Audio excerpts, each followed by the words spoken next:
होठों की मुस्कान कहते हैं, आंखों का पानी कहते हैं, जिंदगी की दास्तानों में से चुनी हुई एक कहानी कहते हैं। दोस्तों नमस्कार, कैसे हैं आप? मैं हूं सत्येंद्र, सुनाता हूं आपको कहानियां। वादे के मुताबिक एक बार फिर हाजिर हैं एक अतरंगी, अनछुई, अनसुनी, अनकही कहानी लेकर। आज की कहानी है कनेक्शन। कहानी लिखी है हमारी मित्र मंडली में से विजय कुमार कृतज्ञ ने। विजय एक स्टूडेंट हैं और साथ ही साथ कहानियां भी लिखते हैं। तो आइए सुनते हैं कहानी कनेक्शन। आज सुबह से सारा काम हड़बड़ी में हुआ। जब से रोहन का ऑफिस जाना शुरू हुआ है, सुबह सुबह मेरा काम बढ़ गया है। वर्क फ्रॉम होम रहता था तो सारा काम तसल्ली से होता था। ऑफिस का काम घर लाने की इनकी पुरानी आदत है। ऊपर से ये इंटरनेट, उसकी आधी झुंझलाहट रोहन के व्यवहार में दिखाई ही दे ही जाती है। आज शालू भी नहीं आई। काम वालियों को भी तो काम होते हैं। बच्चा बीमार होता है, राशन की लाइन में लगना पड़ता है, दवा दारू का इंतजाम है। आज अपने बच्चे को लेकर शहर के म्यूनिसिपल हॉस्पिटल गई है। मैंने उससे कहा कि अच्छे डॉक्टर को दिखा दे, पर हल्का सा बुखार ही तो है बोलकर उसने बात टाल दी। ऑफिस में आज ज़रूरी मीटिंग थी तो रोहन नाश्ते में पराठे खाकर ही निकल गए। मैंने अपने लिए कुछ नहीं बनाया। कभी कभी सोचती हूँ पूरे पहाड़ से दिन को कैसे काटूं। शहर में आते ही जिंदगी कितनी बदल जाती है। हमें ना चाहते हुए भी एक दौड़ का हिस्सा बनना पड़ता है।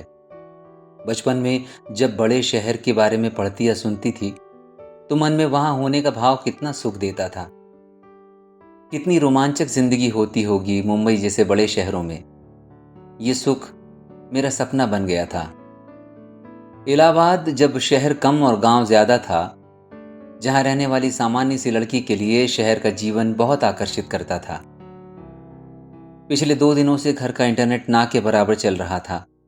स्मार्ट टीवी पर दिन को काटने का एकमात्र सहारा है इंटरनेट।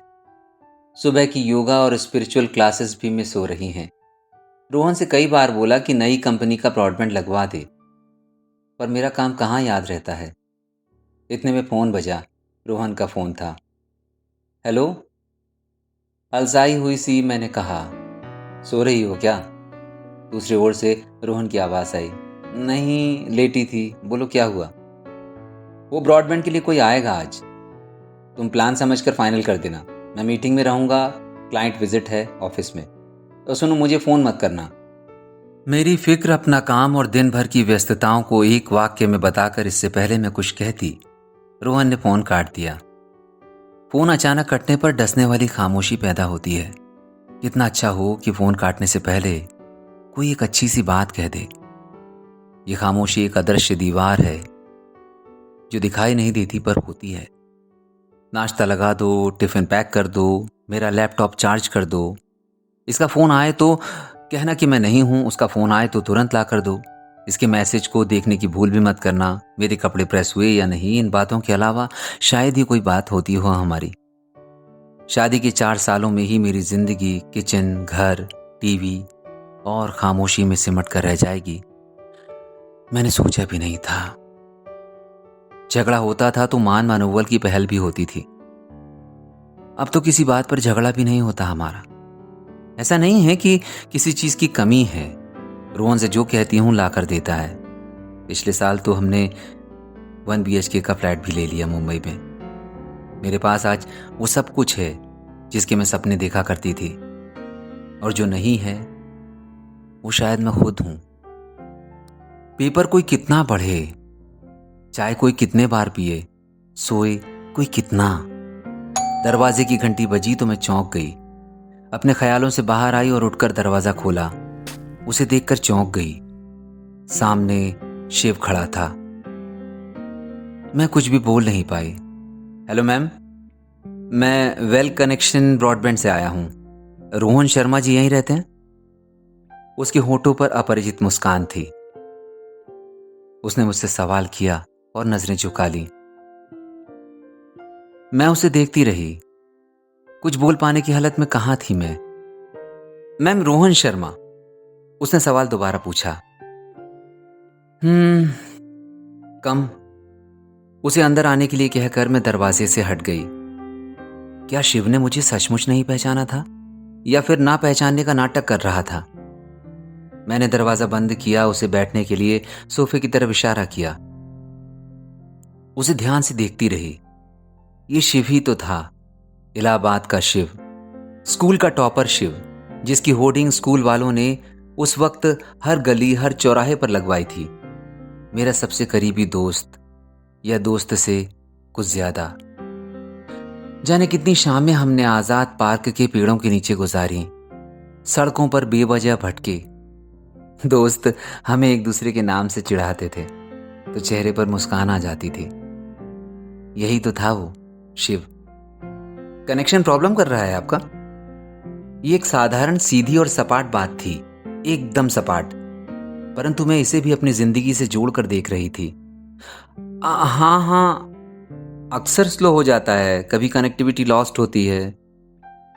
मैं ये इंटरनेट कनेक्शन के लिए बोल रही थी या अपनी जिंदगी के लिए, मेरी खुद समझ में नहीं आ रहा था।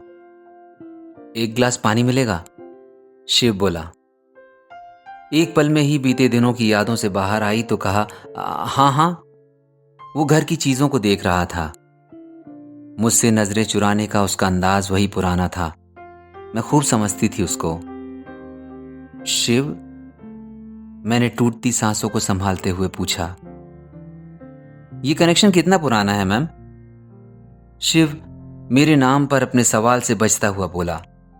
शिव, तुम यहां कैसे? मैं ढीठ होती हुई बोली। जी मैम। उसने नजरें झुकाकर मेरी ओर मुखातिब होते हुए कहा। मैम, ये कैसी बातें कर रहे हो तुम? मैं जानती हूं तुम्हें और तुम भी। तुम जानबूझकर ये नाटक क्यों कर रहे हो शिव? और तुम मुंबई कब आए? साल भर हुआ लगभग। इस बार उसने मेरी तरफ देखा। आज इतने दिनों बाद मिल रहे हो, कैसे हो, कहां हो?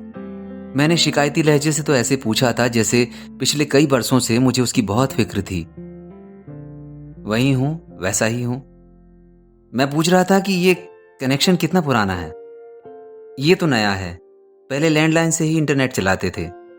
मैं कुछ और कहना चाहती थी, कुछ और सुनना चाहती थी। ये नया वाला ही ठीक हो जाएगा अगर आप चाहेंगी तो, या आप नया भी लगवा सकती हैं। आप प्लान देख लीजिए एक बार, और मैं शाम को डॉक्यूमेंट भिजवा दूंगा, फिर कल सुबह तक कोई आकर इंस्टॉल कर जाएगा। वो बोल रहा था और मैं उसके चेहरे के भाव पढ़ रही थी, पर कुछ समझ नहीं पा रही थी कि वो ऐसा क्यों कर रहा है। ये बताओ, ये कनेक्शन प्रॉब्लम क्यों कर रहा है? मैंने बात को आगे बढ़ाते हुए पूछा। आपने रेयर कनेक्शन लिया है मैम, इसकी केबल बहुत दूर से आई है। आसपास एक दो कनेक्शन और हो जाएंगे तो ठीक हो जाएगा, फिर इस पर ध्यान दिया जाने लगेगा। ये क्या कह रहा है? क्या मेरे जीवन के खालीपन का एहसास भी है इसे? पर मैं क्या चाह रही हूं? मैं ऐसा क्यों कर रही हूं? मैं मन ही मन बुदबुदा रही थी। मैंने प्लान उसके हाथ से लिया और पढ़ने लगी। उस पर लिखे चीजों से परे मेरे और उसके बीते कल को, जिसमें गुजरा था एक प्यार भरा मौसम और उसके बाद का रूखापन। कैसे हम भूल जाते हैं दूसरों के प्रति अपना रवैया, अपना बर्ताव। मैं हमेशा उससे कहती, कितना बोरिंग जीते हो तुम, कम से कम सपने तो बड़े रखने चाहिए ना यार। वो हंसकर बात टाल जाता। मुझे चिढ़ होती उसकी बेफिक्री से। कोई अपने भविष्य को लेकर इतना लापरवाह कैसे हो सकता है भला? वो साइकिल से खुश रहता, जबकि उन दिनों कॉलेज में बाइक का ट्रेंड आ गया था। ना ही कपड़े स्टाइलिश, ना ही किसी और तरह का कोई शौक। फिर भी हम दोनों में कुछ था, खूब बनती थी। वो टॉपर था, पर उसमें घमंड जरा भी नहीं था। एक दिन पार्क में बैठे उसने अचानक मुझसे पूछ लिया, शादी करोगी मुझसे? मैं जोर से हंसी और अपने शर्तों की पोटली उसके सामने खोल कर रख दी। मुझे बड़े शहर में रहना है शिव, खूब सारा घूमना है, खुद की कारें हों, अच्छे कपड़े, सेलिब्रिटी वाली लाइफ। मुझे नहीं लगता कि तुम ये सब कर पाओगे। अगर कर सकते हो तो मैं शादी के लिए तैयार। मेरी बातों पर खूब हंसा था वो। मुझे उसका हंसना बहुत खला। मैं चिढ़कर बोली, मैं प्यार के लिए अपने सपने नहीं छोड़ सकती और तुम मुझ पर हंस रहे हो। तुम्हारा खुद का कोई एम नहीं है, तुम मेरे सपने क्या पूरे करोगे? मैंने कितना भला बुरा कहा था उसे और वहां से चली गई। उससे बात करना भी बंद कर दिया। शिव बात करना चाहता था, उसने कई बार कोशिशें भी की, पर मैंने उससे बात नहीं की। बाद में मुझे एहसास हुआ कि उस दिन का मेरा तरीका गलत था।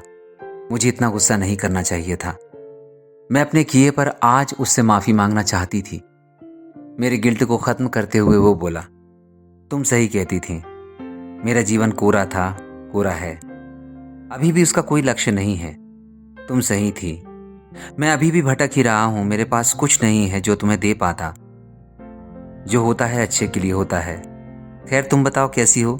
देखकर तो लग रहा है कि जो जो तुम चाहती थी वो सब तुम्हें मिल गया। उसने एक बार फिर घर के चारों ओर देखते हुए कहा। मैं चेहरे पर फीकी मुस्कान लिए उसे देख रही थी। समझ नहीं आ रहा था कि क्या कहूं उससे, सो चुप रही। एक लंबी खामोशी तक हम एक दूसरे की चुप्पियां पढ़ते रहे। फिर उसने कहना शुरू किया, बस एक बात है, तुमने अपने प्यार के लिए अपने सपने कुर्बान नहीं किए और मैंने ऐसे सपने ही नहीं देखे जिन पर मैं अपने प्यार को कुर्बान करने का साहस भी कर पाता। मेरे पास ऐसा कुछ नहीं है जो मैं किसी को दे सकूं, पर तुम्हारे साथ की कुछ यादें हैं जिन्हें मैं किसी को दे भी नहीं सकता। वो सब एक सांस में बोल गया। कनेक्शन का लॉस्ट हो जाना हमेशा कंपनी की गलती नहीं होती। कभी मौसम, कभी मैनुअल फॉल्ट, कभी हम सेटिंग खराब कर देते हैं, कभी तारें आपस में उलझ जाती हैं। और ये कहते हुए उसने एक रीसेट का बटन दबाया। उसकी बातों को मैं अब भी रिलेट कर रही थी। रोहन ने कितना चाहा था कि शादी के तुरंत बाद हमारा पहला इशू हो जाए, लेकिन मैं शादी और उम्र को एंजॉय करना चाहती थी। रोहन माँ पिता और अपने छोटे से काम के साथ इलाहाबाद में रहना चाहता था, जबकि मैं आज़ाद जीवन जीना चाहती थी। रोहन चाहता था कि मैं एजुकेशन लूं और मैं दुनिया घूमना चाहती थी। मेरे नए कनेक्शन की बाधाएं मैं समझ रही थी। मुझे लगता है कि अब इंटरनेट चलेगा, कहते हुए वो मुस्कुराया। शिव जाने को हुआ तो मैंने उससे वही घिसा पिटा सवाल पूछना चाहा, तुमने? नहीं, मैंने शादी नहीं की। मेरी यादों से मेरा कनेक्शन बहुत गहरा है और मैं उनसे नाता तोड़ना नहीं चाहता। वो एक अनलिमिटेड प्लान है, वो भी लाइफ टाइम। वो अब भी मुस्कुरा रहा था। मैं उसे दरवाजे तक छोड़ने आई। उसने जाते हुए मुझे इस तरह देखा कि जैसे अब वो मुझे कभी नहीं मिलेगा। मुझे अब इसी कनेक्शन के साथ रहना था और मैं अपने वर्तमान कनेक्शन को लेकर खुश रहना चाहती थी। एडमेट स्टोरीज पर आप सुन रहे थे विजय कुमार कृतज्ञ की लिखी कहानी कनेक्शन कैसा लगा? कनेक्शन कहानी कैसी लगी? आप हमें अपने कमेंट द्वारा जरूर बताइएगा। सुनते रहिए एडमेट स्टोरीज पर हमारी कोशिशें, हमारी कहानियां। अगली कहानी के साथ हम फिर हाजिर होंगे। तब तक के लिए व्यस्त रहिए, मस्त रहिए, स्वस्थ रहिए, अपना ख्याल रखिए।